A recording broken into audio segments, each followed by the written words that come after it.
welcome back to the GSMC Baseball Podcast, brought to you by the GSMC Sports Network. I'm your host, Sam Menzie, and we have a great show for you today.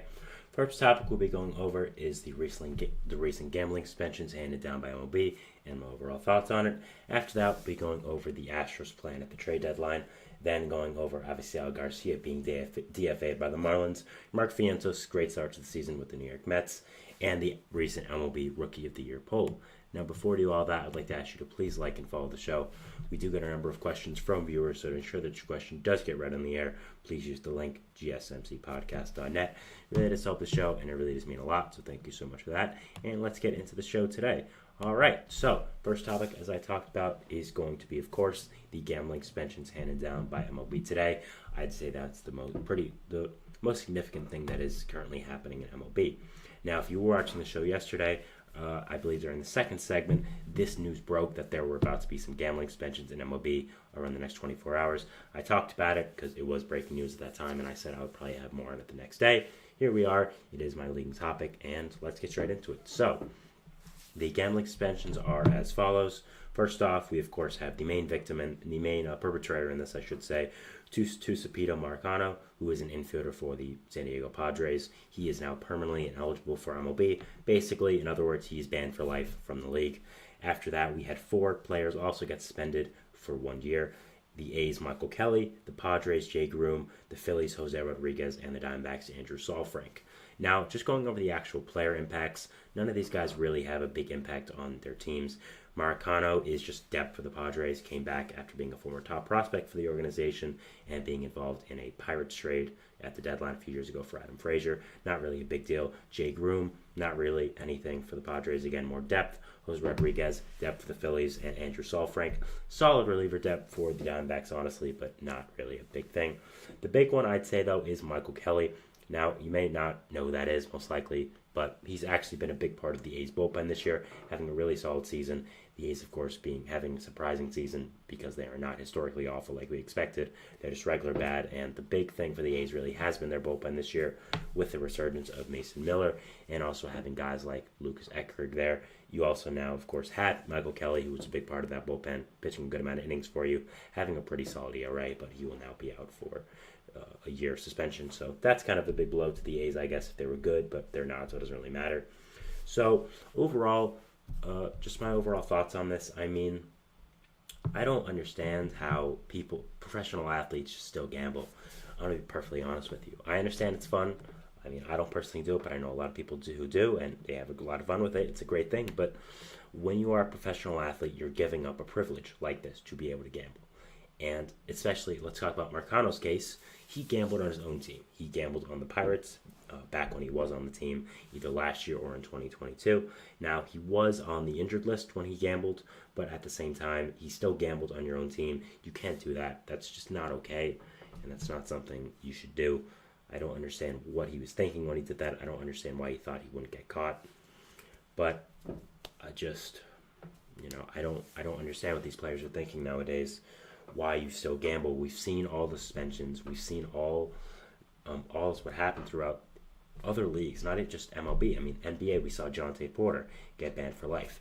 NFL, you had a lot of players get banned at the start of last year. Not for life, but for a good amount of seasons. I mean, there were a bunch of Lions players who did that. Nothing's really happened with hockey yet, as far as I know, but I'm sure something will in the near future. We already saw what happened to Ippei Muzahara, who is Shohei Ohtani's interpreter. Today, he was found guilty on all charges and is facing 33 years in prison. So it's not like we haven't had a gambling suspension already, rock MLB or rock a different sport. I mean, hell, this sport had Pete Rose. So it's not exactly like it's a new thing. But at the same time, it baffles my mind how players still get suspended for gambling and they still just gamble. I don't understand why they think they won't get caught. It's very perplexing to me, and I just don't understand it. Another thing is we have to ask is, will this end up being a trend in baseball and just sports in general? I'd say yes. I do think that in the end, we are going to have more gambling suspensions in the future. We're going to have a lot more of these kind of events happening because gambling is so legalized now. It is such a big part of our culture, and a lot of people have the argument, well, they're making the joke of, we're learning about his suspension now. This program is brought to you by the DraftKings or something like that, saying how, gambling is so just normalized today, why should MLB players be suspended for it? And I just don't agree with that. I just think it is impacting the integrity of the game. You cannot gamble on your own team or the sport you play in. It's just you can't do that. I have no problem with gambling whatsoever. It's great. I mean, no one should. But at the same time, if you're a professional athlete, you understand what privileges you give up in this league. I don't know about you guys. I'd not gamble to play in the MLB 100 out of 100 times. So it just doesn't make any sense to me, in my opinion, why these players keep doing these things and keep gambling, thinking they won't get caught.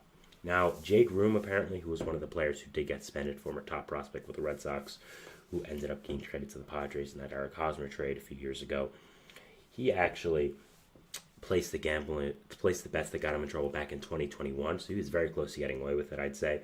But in the end, you're going to get caught. I mean, it's so easy with how much collaboration is between these gambling companies and MLB players.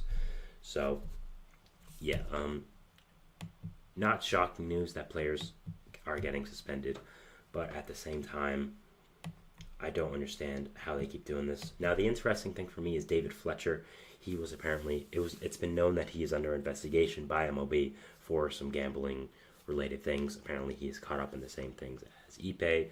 Shohei Ohtani's former interpreter, of course, was with kind of the same bookmaker, but we don't really know what's happening with that, and he wasn't handed down a suspension yet, so either he was cleared of that, or they're still looking into that, and that's a different thing. So that could be an interesting case to follow. But there is one thing I do want to mention with these gambling suspensions and these things. Now, one of the things that people bring up, which I think is very valid, is how come players get suspended a year or so for gambling, yet we have other things like a domestic violence or breaking the law or something like that, and it's more lenient than what gambling suspension is. Now, I think I very much agree with this. I think when you look at a player like Marcell Ozuna, who I've talked about a lot on the podcast as being how great he has done for the Braves this year, but this is a guy who has a domestic violence arrest, he has a drunk driving arrest, both in the span of a year, and he's still playing baseball and never really faced significant backlash or significant suspension from MLB. I think that's a fair question to wonder, and it is something that I think needs to be addressed by MLB. I'm not saying players shouldn't get suspended for gambling. I think they absolutely should. I think you just cannot gamble on the sport you play as a professional athlete. You're interrupting the integrity of the game, and I completely agree. But at the same time, when looking at suspensions for other more serious incidents, I don't understand how gambling takes a hold of it. Now, of course, we've seen players get domestic violence or other serious things and get high suspensions. I mean, the first one that comes to mind is Trevor Bauer, who definitely deserved that, I'd say.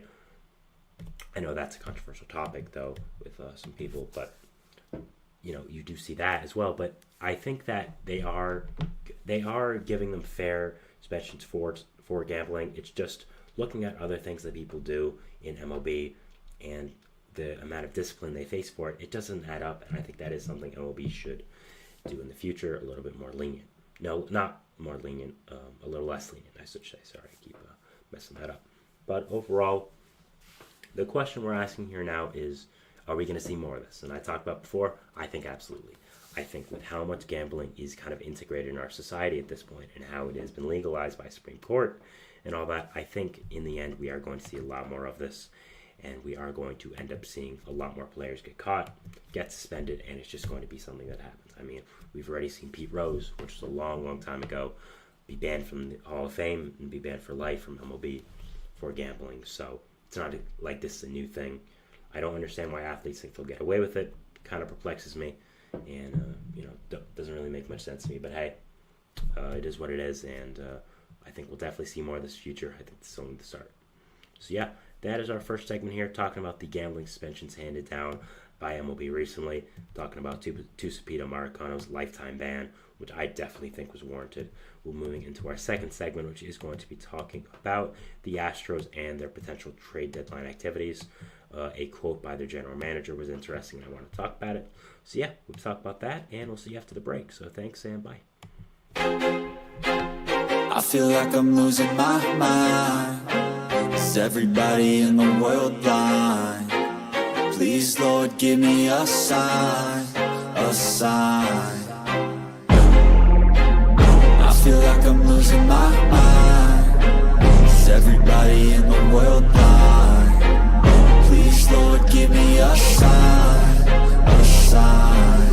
I wanna be the greatest. Everybody on the fake shit. I look around and feel like everybody is the fakest. I make this every day and I'm impatient, hoping one day I blow up from the basement. Statement, the top is so vacant. I don't hear shit that I think is amazing. Waiting for my day when I'm playing sold out shows for 1,000 faces. Hey, give me that crown, get in my way and to be put down. It ain't your place, all this my town. If I want that shit, then I'll get it right now. I'm losing it, the noose it fits. I'm losing shit, a stupid myth. You choose to live or choose to dip. You choose to fight or lose your grip and lose a gift. I feel like I'm losing my mind. Is everybody in the world blind? Please, Lord, give me a sign, a sign. I feel like I'm losing my mind. Is everybody in the world blind?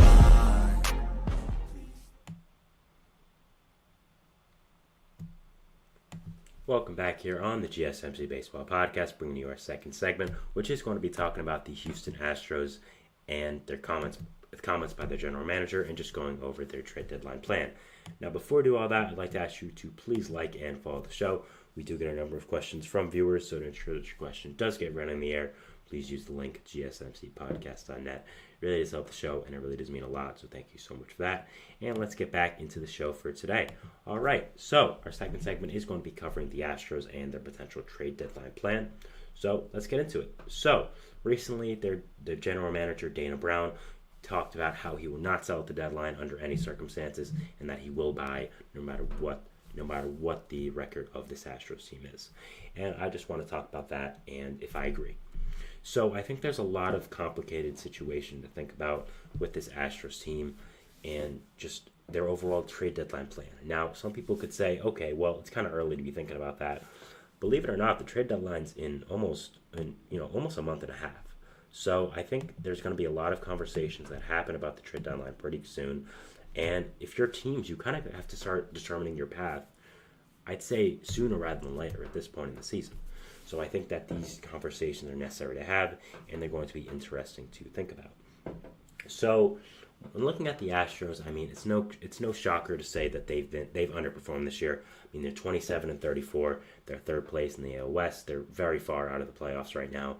But at the same time, if any team can overcome that gap, it is the Houston Astros. I mean, the amount of talent on this team is absolutely incredible. We know this team, the core they have is truly great, and they've made the ALCS like 7 years in a row. So it's, I think, a deficit like this for any other team would probably be a death sentence.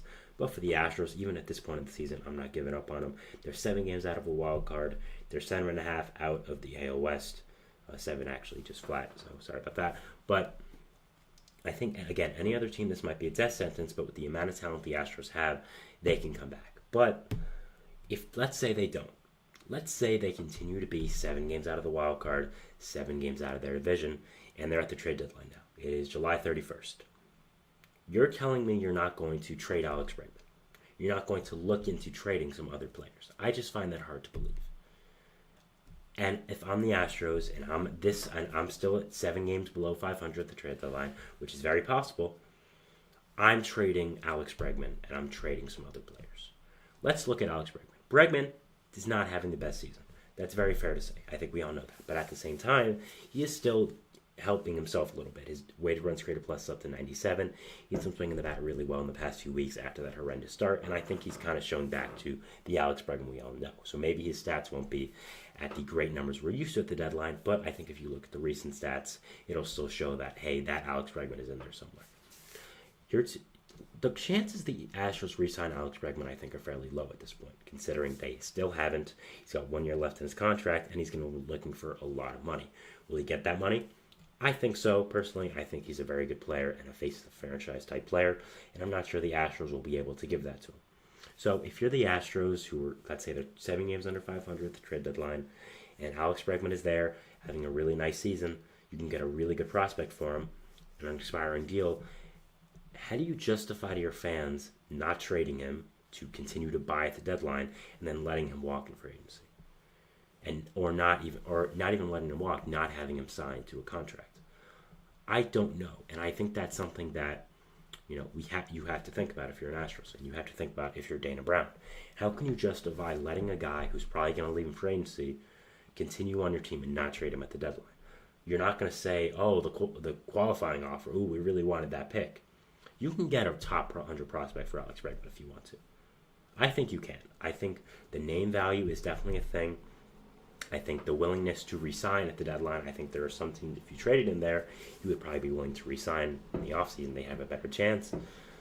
I just don't understand why the Astros are ruling out selling at the deadline this early. Again, I don't think they should blow it up at the deadline. That's what I'll say. I don't think they should blow it up. Blowing it up, to me, in my opinion, would be trading Kyle Tucker, would be trading Framber Valdez, guys who are all-star level players, great players who have a year and a half left in their contract. Because then you're also punting next year as well. I think if you go to this year's deadline and say, you know what, we're 7 games under 500, Bregman's having a great season, our chances of re-signing in the offseason are very low, we're not going to make the playoffs this year, it's kind of a lost year, we have to move on. I think that's a very fair assessment to make.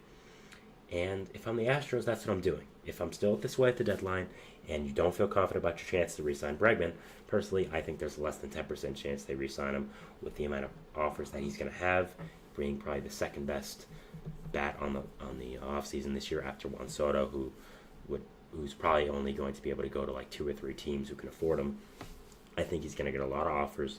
I think a lot of teams are going to show interest in him. And I'm just not sure the Astros have the money or are going to be willing to re-sign him. And I'm not sure if Bregman wants to come back with the lack of interest the Astros have shown in giving him a real deal. So if you're the Astros at this deadline, you're able to recoup some value for Bregman, who you're probably going to lose this year, and fill out that younger core. I think you also could talk about, though, trading Kyle Tucker, trading Framber Valdez, and going into a more genuine rebuild direction than a retool. Because Tucker and Framber Valdez, of course, are true stars in this league. Valdez is probably a top 20 pitcher. Kyle Tucker is probably a top 30 player in all of baseball. Those are true stars. And if you trade them at the deadline, you're getting an absolute haul.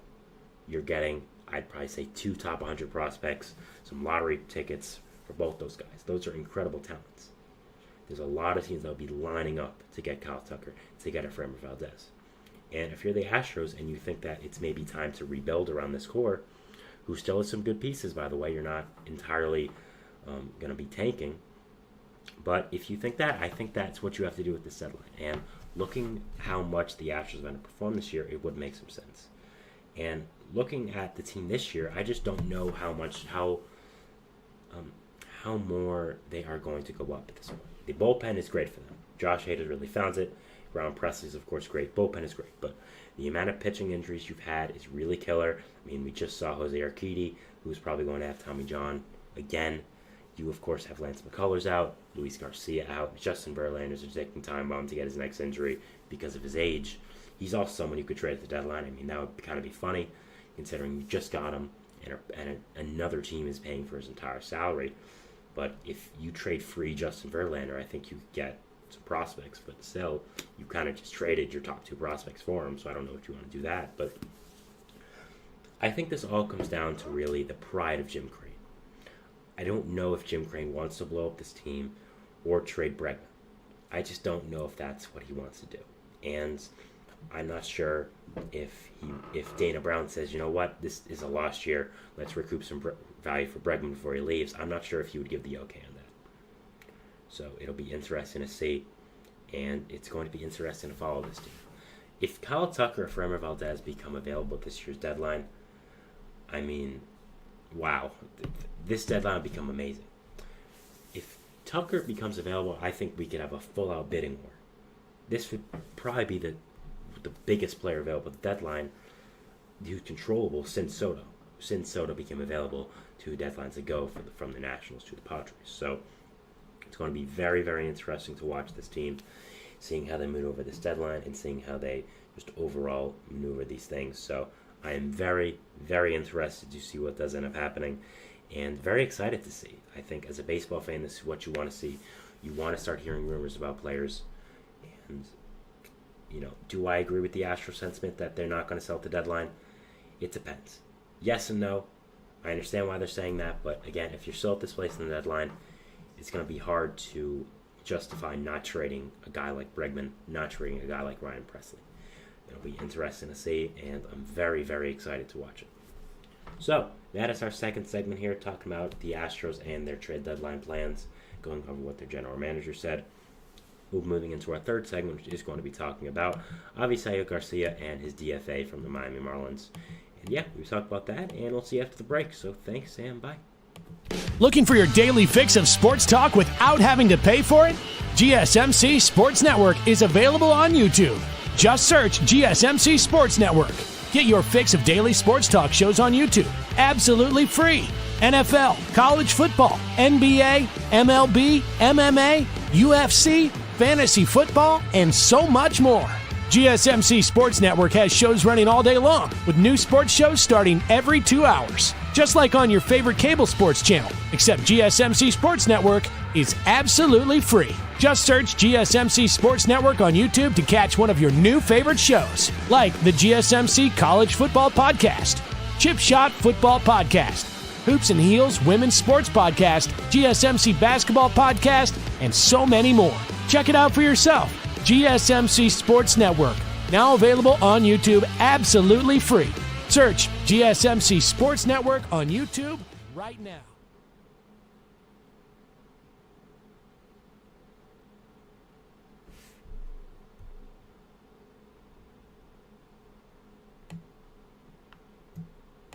And we are back here on the GSMC Baseball Podcast, bringing you our third segment, which is going to be talking about Miami Marlins outfielder Avisaíl Garcia being DFA'd by his team, and just talking about overall the Marlins and what I think of this move. So, was this move a surprise is the first thing I think we have to ask. Yes and no. I mean, play-wise, I mean, Garcia has deserved this. I mean, he has a 78 weighted runs created plus this year for the Marlins. Been hurt. He's really been hurt throughout his Marlins tenure. Going back to 2022, he had a 63 weighted runs created plus 63, and he played a significant time as well, 98 games. 2023 only played 37 games, and then had 46. And this year has 78. So picked it up a little bit, but still absolutely awful. So I think Garcia, there's no real problem saying that this is a bad move by the Marlins. Of course, it's a good move. I mean, he's been really, really bad. So I'd say that him being DFA'd is not a surprise in that way. But at the same time, it is a surprise because you're now paying around $25 million left for 2 years on his contract to have him not play for your team. And it's not like you're a big market team like the Mets who can just eat money all over and just doesn't matter. You're the Marlins. And I understand this is a bad contract and you're cutting your losses, but it is still interesting and shows how bad Garcia was with the Marlins, that they're just simply eating his contract. And that's just it. So it's very, very interesting to see. And overall, I think it was a good move by the Marlins. I think if you're the Marlins right now, you're in a place of shifting out the old and getting in the new. If you're Peter Bendix, you want to shift out players of the old regime and bring in your own guys. We already saw with their best player, I'd say, Luis Arias, who got shipped out, even though he's a great player, he got shipped out early, probably because he just wasn't a Bendix player. He wasn't a guy that Bendix acquired. We're going to see a lot of players from the old regime, Kim Heng, get shipped out at the deadline. You're going to have guys like Jake Berger, like Josh Bell, who were big additions last year at the deadline, get shipped out. You may see a Jesus Luzardo get shipped out. We had a segment on him, if you want to go on the channel and try to find that. So, overall, I think it was a good move by Bendix to get Garcia out and kind of just cut your losses here. Probably one of the worst contracts in Marlins franchise history. I'm not going to go as far as to say it's the worst contract. It's one of the worst contracts in baseball history because it really wasn't that large. But at the same time, just play-wise, I mean, yeah, it was really, really bad. I mean, Garcia was absolutely horrible at the Marlins. There's really no ifs, and, or buts about it. He was absolutely awful. And this DFA was well-deserved. I mean, he's also had some off-the-field stuff in the past as well. But, yeah, I just think this is a good move by the Marlins. Again, get rid of him, kind of cut the dead weight, and try to move your franchise in a direction where you're getting out with the old, in with the new, of the new players of this new regime. So it is going to be interesting to watch and see, and I'm very interested to see where it does go from here. Now, this Marlins team is so interesting going at the deadline. I mean, there's so many players that could be traded. First of all, you look at the rotation. We had a segment on it. I'm not sure if that video uploaded. I was having some problems. But I talked a whole segment about Jesus Luzardo and the possibility that he gets traded. Now, Ken Rosenthal, who of course is one of the most reliable people in the industry, talked about how Luzardo is the most likely player to be traded at the deadline, which was kind of a surprise to me. I thought there was a good chance he'd be traded, but the most likely player is kind of crazy to me. Now, it makes a lot of sense for the Marlins to end up trading Luzardo. I think that with how good he is, you do have a good amount of control, and just the way your team is not going anywhere, it makes sense to get the value you can for a really good player like Luzardo, and that's what they're going to plan on doing, I'd say. So, as I talked about, there's going to be a lot of teams lining up for him. Orioles, Yankees, Pirates, Rangers, so many teams, I think, are going to try to end up trading for Luzardo. It's going to be interesting to see, and that's a player I'm really interested in watching at the trade deadline and seeing where he does end up going. After that, you of course have Josh Bell, who came over last deadline for the Marlins, had a really big spark for this team. Hasn't done it great this year as well, but I think could be a good platoon bat for a team.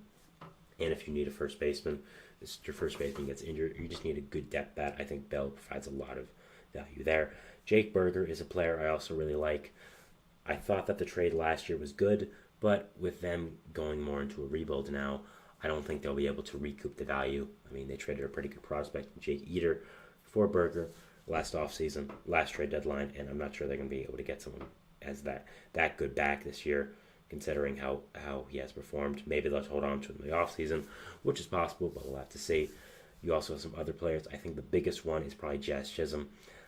I'm not sure if the Marlins will trade him, but I think it's very possible.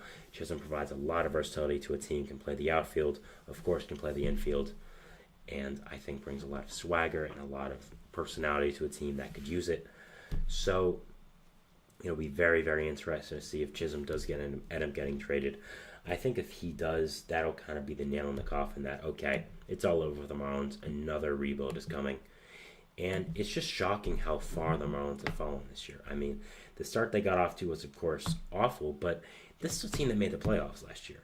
I mean, they were the surprise of the entire year last year. We were saying how good of a job King Lang was doing, how this young Marlins team was on the rise with the amount of young good players they had. But really just has all fallen down in the past months. Now, a lot of that has to do with injury. Sandy Alcantara having Tommy John was the first big blow, I'd say. And then, of course, losing Yuri Perez to Tommy John as well was also a huge, crushing blow. But even so, this team before that with the offense was just doing so horrible. And when you look at them last year, it's just a shocking contrast of where they came from. So it is kind of crazy to think about how high they were in the baseball totem pole last year and how far they've fallen for this year. Really is something kind of crazy to think about, and just is something that I don't think anybody was expecting. So yeah, it's been overall crazy for this team, and yeah, they're going to be very interesting to watch this trade deadline. Very interested to see, and just very excited to see what moves they end up making. I love the trade deadline. It's my favorite time of the baseball year, aside from the World Series. Very excited to live stream that day. We'll be doing a little bit of a more interactive show, talking about the trades as they do come in. And yeah, it's going to be kind of a trade deadline extravaganza. Very excited to do that with you guys. And then on my own, watching the trade deadline as well. Every single year, I've put on MLB Network's coverage and just watched it for 6-7 hours straight. I love the trade deadline. It's always very exciting for me. Always a very exciting time of the year. I hope you guys feel the same way. Very excited to see what happens this year. And I think there are going to be a lot of interesting players traded. And I think the Marlins are going to be the forefront of that. And we'll end up seeing who they get traded. I think Garcia being DFA'd is the first big domino to fall for this Marlins team. Definitely deserved it, but was surprised they ate the money on his contract. But we'll have to see who else is gone at the deadline this year for the Marlins. So, yeah, that was our third segment here, talking about the Miami Marlins and their decision to DFA outfielder Avisail Garcia. Moving into the fourth segment, which is going to be talking about Mark Vientos and his amazing start to the season for the Mets, and just talking about his impact on the team and just overall what he has done. So yeah, we'll talk about that, and we'll see you after the break. So thanks, Sam. Bye.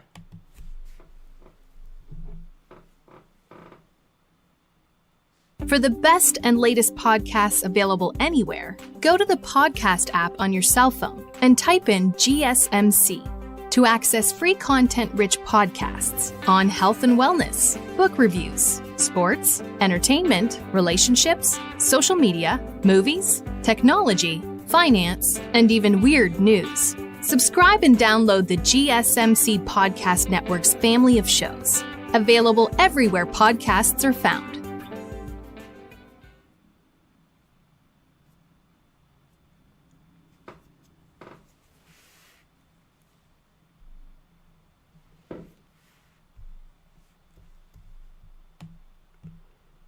Welcome back to the GSMC Baseball Podcast, brought to you by the GSMC Sports Network. We are moving into our fourth segment here, talking about Mark Vientos and his incredible start to the season for the New York Mets and the impact on the team. So let's get into it. So, going over Vientos' stats currently for the Mets are absolutely insane. 66 plate appearances for him, hit 5 home runs, has a WOBA of 457, which is absolutely insane. His weighted runs created plus is 206, already has 1.1 WAR in just 66 plate appearances. Insane. And also, you look at his hard hitting, or you look at his batted ball data, and it's also really incredible there as well. I mean, first of all, you look at the hard hit rate, and it's at 34.8%, which is really, really great so far for him. It is down from last year, which is very interesting, but still the barrel percentage is up by 3%, and the hard hit percentage is down 4, so still around last year, but he's right around his expected WOBA, so it's not even like he's overperforming that much. Apparently, he's just doing really, really well, and he's just being a really good player. And yeah, he's been incredible so far this year for the Mets. Just been a big part of why this team has done better recently. Still not great. They've won 3 out of 5, which is an improvement, but still not great. Almost blew the game last night to the Nationals with the bullpen. Man, that bullpen is a disaster. But yeah, overall, Vientos has done great for the Mets and has been a big impact on this team. And not only that, he's played third base as well, which is a big surprise. When you look at the Mets, you kind of don't expect Vientos to play third base, but he's done really well there, and he showed off a good arm, good range, and been a really solid player there. So for Vientos, I think that overall he's done a really great job for this Mets team and been very, very exciting. Now, when looking at his impact on the team, I think it's going to be very interesting to watch what the Mets do in the future. Of course, him and Beatty were in a little bit of a deadlock for the third base job position over the past 2-3 years, really. And it seems like it's finally gotten solved this year. Brett Beatty is back down in the minor leagues, and Vientos is batting 4th or 5th for the Mets every day, playing third base. So looks like it's pretty clear who won that job. I think Beatty's time with the Mets might come to an end rather quickly. I think that I would not be surprised if he's traded at the deadline. Let's just put it that way. I think that overall it might be time for both parties to move on from each other. It'll be very interesting to see. But yeah, I mean, Vientos has done amazing this year, and he's really helped this Mets lineup. When you've had your guys like McNeil, like Lindor at times, when you've had Marte struggling, not doing great, having Francisco Alvarez be out of the lineup for a month because of injury. You need guys like this step up, and Vientos has done just that.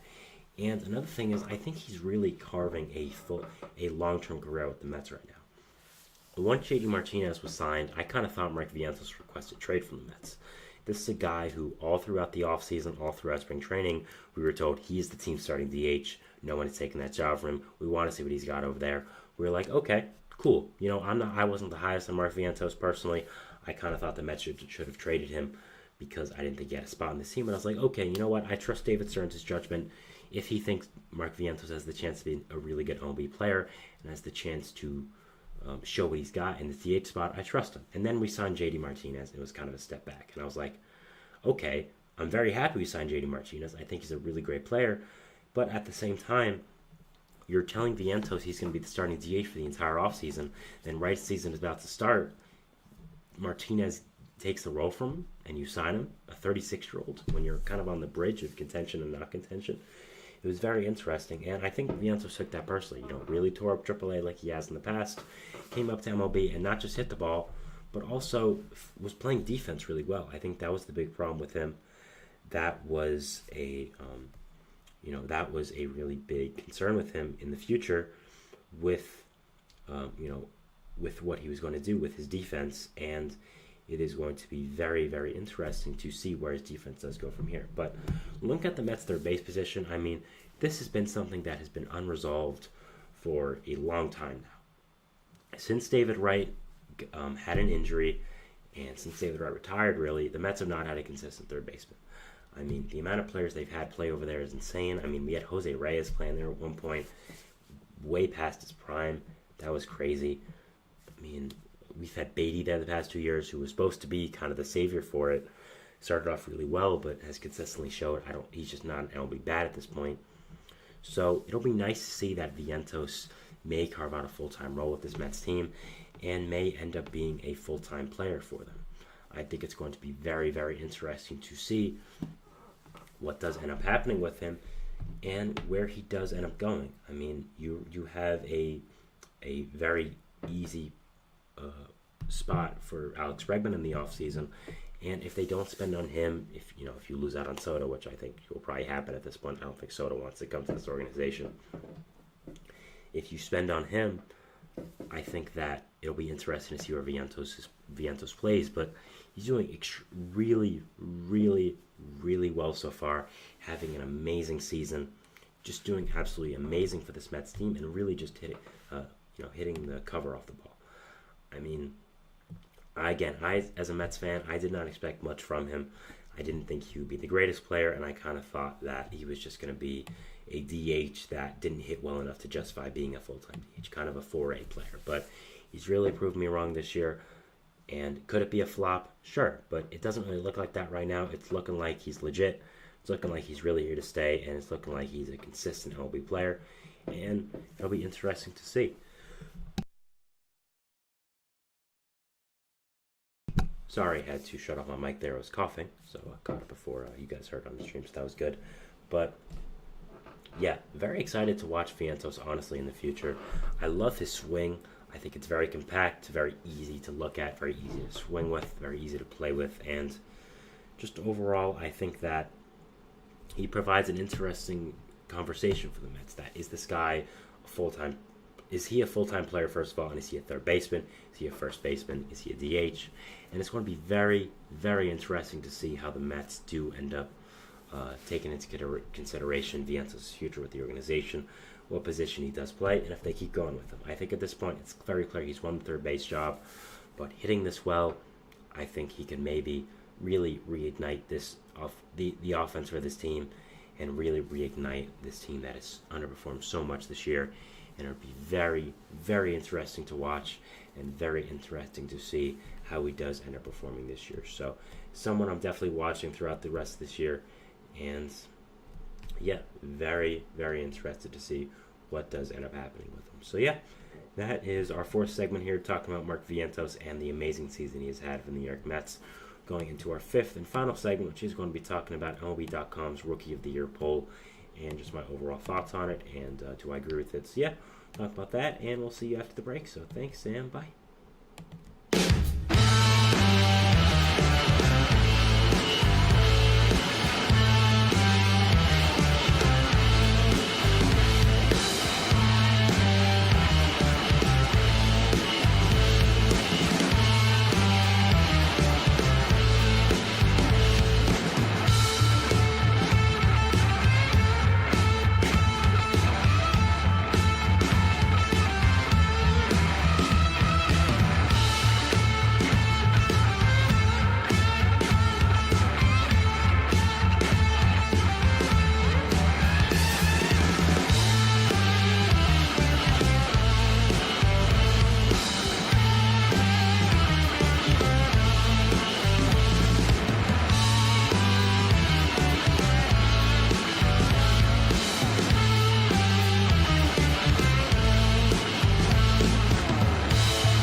we are back here on the GSMC Baseball Podcast, bringing you our fifth and final segment, which is going to be talking about the recent Rookie of the Year poll done by MLB.com, and just give my overall thoughts on it. So yeah, we'll be going over that.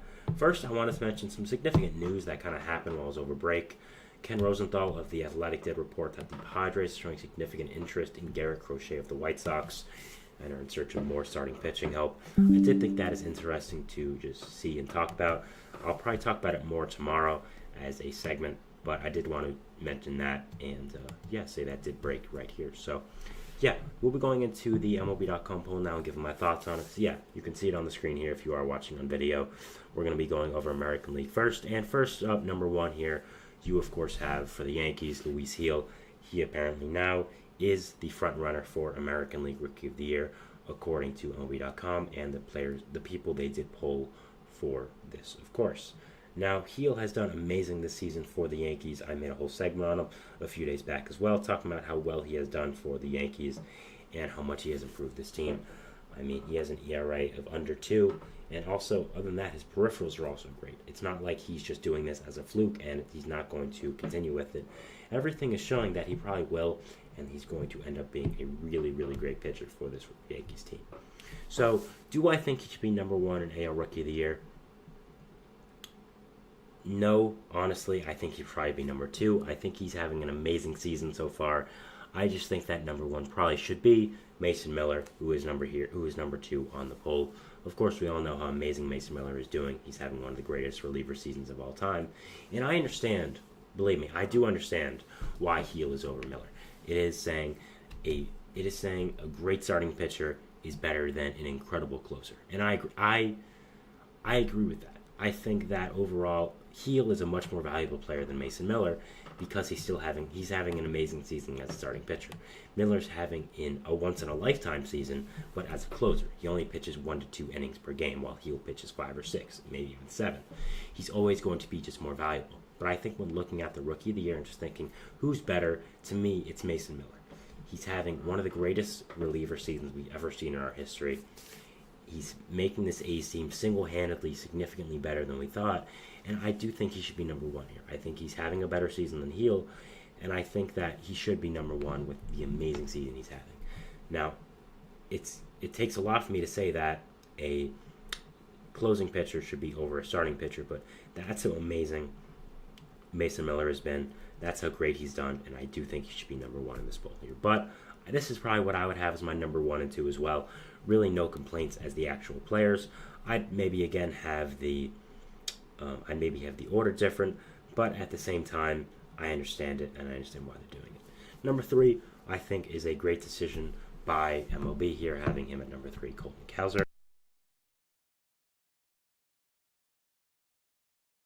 Sorry, I had to mute my mic again. I was coughing, so sorry about that. But I think Colton Cowser here at number 3 is great. I think he's having an amazing season so far as a rookie, and really does deserve this placement. Has a weighted runs created plus of 118. His WAR is almost at 2 now in under 200 plate appearances, 7 home runs. Been a big part of this Orioles offense and this great young Orioles team. Really has provided a lot as a young lefty bat in this lineup and has done a really good job. I think that overall Cowser deserves this placement. I'd also have him as number 3. I think he's the best hitter in the AL Rookie of the Year discussion right now. I think this placement is very deserved. And yeah, he's having a great season. Just Miller and Gil are having better seasons and are doing better than him. But still a great season for Cowser. Been a big part of the Orioles team this year. And yeah, just a really good placement there, and I would agree. Number 4 here, we have Wilyer Abreu of the Boston Red Sox. Number 4 here on this list. I think, again, this is a perfect placement. I think him and Cowser are clearly 3 and 4. He's had an amazing season so far. Under 200 plate appearances. Same WAR as Cowser, 1.7. Better weighted runs created plus, 6 home runs. Been a really, really big part of this Red Sox offense. Done absolutely amazing for this team. I mean, really kind of came out of nowhere. I, of course, knew about him and, I knew he was a top prospect, but I did not expect him to do this well kind of right off the bat. I didn't think that he would be this much of a difference maker for this Red Sox team. He's done absolutely amazing and just been really, really great for this team. So, yeah, props to him, and he's done a really, really fantastic job for this Red Sox team. being in that lineup and hitting. So really good job for him. Been a great player, and I think this placement is well deserved. I think it's correct, and I think that overall it is, very deserved. So yeah. Number 5 here for the AL, they have Wyatt Langford of the Rangers. Now, if you've watched the show for a significant amount of time, you know I love Wyatt Langford. I think this guy's a superstar in the making, but it's just he hasn't done great this year so far. It's been very injury prone, and when he's been on the field, he hasn't done great, especially for a guy who is the DH on this team. Now, he's looked a little bit overmatched. Maybe they called him up a little bit early. And usually I would say, okay, I understand that he probably in the future will end up being higher on the Rookie of the Year list because I think he's going to perform very well in the rest of the season, mainly in the second half. But so far, he just hasn't done great. But at the same time, there's not many other guys who I think are equal to this Rookie of the Year placement right now. So at 5, I think it's okay. I think with the pure amount of talent he has, I think putting him here at number 5, kind of projecting, makes a lot of sense, and I think is a good idea. Now, if there is any player who I would put at number 5, I think it would be Simeon Woods Richardson of the Twins. Done absolutely great out of the rotation this year for them, having an ERA under 4. An ERA 3.05, significantly under 4. Done a great job for them. I'd probably have him at number 5, but I understand why they have Langford here. His talent is remarkable, and he is going to have a great career in MLB, so I understand it, but I'd probably change it a little bit having Woods Richardson here. Going into the National League now, number 1 and number 2, I have number 1 I have no complaints about. Shota Imanaga, I think, of course, is the clear-cut number 1 favorite for the NL Rookie of the Year right now. Probably is the Cy Young favorite overall in the NL anyways as well, which would be insane, a rookie pitcher winning Cy Young. I mean, what is there to say about Imanaga that hasn't been said? I mean, he's done absolutely incredible this year, been having one of the greatest rookie seasons in MLB history, just took the league by storm, was a guy who was under a lot of discussion this offseason, thinking how good he really is. Does he deserve the contract the Cubs are going to give him? Is he really an MLB pitcher with all the question marks he has about his team right now? I think he's proven all that wrong, and he's done absolutely amazing this year for the Cubs. Really been one of the big reasons why they've had such a great season. And yeah, what is there to say about Imanaga that hasn't been said? I think this is a very fair placement. I'd have him at number 1. He's probably the Cy Young anyways, so yeah, definitely makes a lot of sense and done amazing. Number 2, I also have no problems with. Yoshinobu Yamamoto has done great for the Dodgers.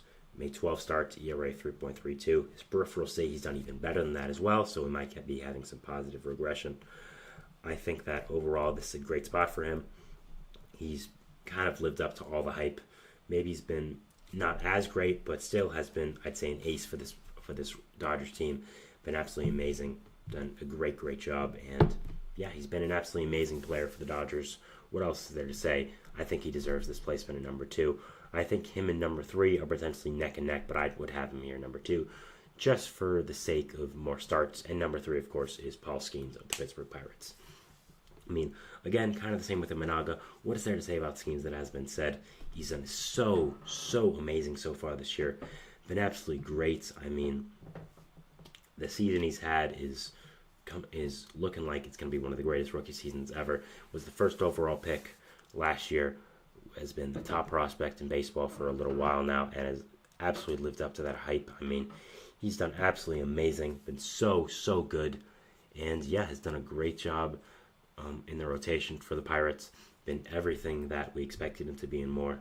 Done absolutely amazing, and yeah, overall has done an amazing job for this Pirates team, and is really great. So props to him, and good job here by Skeens to be able to do this, and this placement is absolutely justified. Number 3 here for the Pirates, yeah, very much deserved. You could argue he's number 2, but I'd say just for the sake of the amount of starts he's had, number 3 is perfect. Number 4, also have no problems with. Mason Wynn of the St. Louis Cardinals. Been great this year for them. Really has started to hit really well, which is surprising to me. I viewed him more as an Anderson Simmons type player, generational type defense, but just an okay hitter. But he's done really well with the bat so far. Been very impressive there. He's clearly looking like a franchise player for this Cardinals team. Been one of the biggest positives of this team, and it's looking like their franchise shortstop for a long time. You've had other young players like Jordan Walker mainly who have not lived up to really their full potential. But it's very exciting for the Cardinals that they have one who is living up to his potential in Mason Wynn. He's done a fantastic job with this Cardinals team. Been a great player, and he'd deserve this placement, I'd say. Finally, number 5 for the National League, Jerry Jones. No problems here again. I think that he's also having an amazing NL season. But I think these 4 guys above him have just been better. No real shades for Jerry Jones, still having an amazing season. Great season for this Pirates team, along with Skeens. But when Skeens, Yamamoto, and Imanaga have all been better, and this placement is deserved. I think it's very fair, and he's had a great season anyways. So, yeah, good job for him. So, that is our show for today, guys. I want to thank you so much for watching. Remember to follow us on Facebook, Twitter, TikTok, and Instagram to get more content and updates. Remember to hit the subscribe button and hit the notification bell to not only get notified when I upload, but all the other great content creators on this channel do. It's a great day outside. Enjoy it. See you tomorrow, and we'll see you at Baseball throws at us then. Thanks, guys, and bye.